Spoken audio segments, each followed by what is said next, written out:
James married French financial analyst Elise Thevenet in southeastern France on Saturday. Royal insiders have widely reported that Prince William, Kate and their 3 children, Prince George, Princess Charlotte and Prince Louis all attended the intimate ceremony. Kate's parents Carol and Michael Middleton, and sister Pippa were also in attendance.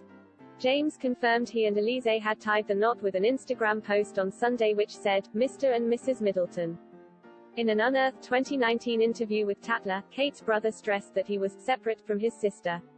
He said, I lead a separate life to them. If there's interest in me, great. If there's interest in me because of them, that's different. James added that he was surprised by the media attention his business exploits had garnered. James explained, suddenly and very publicly, I was being judged about whether I was a success or a failure. That does put pressure on you because in my mind I'm doing this irrespective of my family and events that have happened. In 2007, James set up Cake Kit Company, which supplied baking kits to home bakers, yet the company went out of business in 2015.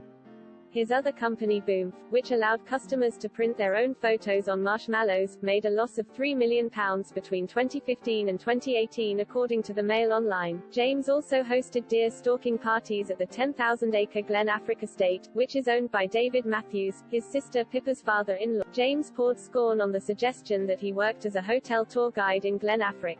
He said in the 2019 interview, I don't work as a hotel tour guide. I was a host and I still do host the odd weekend, because I like being here. But I don't stand around with a little flag pointing out where William Wallace was last seen.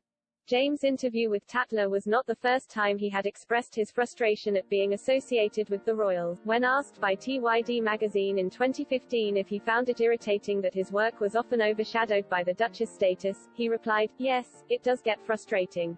I work incredibly hard just like any other person in business and work. And aside from the fact of, yes, I am the brother of someone very important, I am at the end of the day, just James. James and Elise were engaged in September 2019, but postponed their wedding due to the coronavirus pandemic. According to People, the couple met at the South Kensington Club when James' Cocker Spaniel Ella approached Thevenet.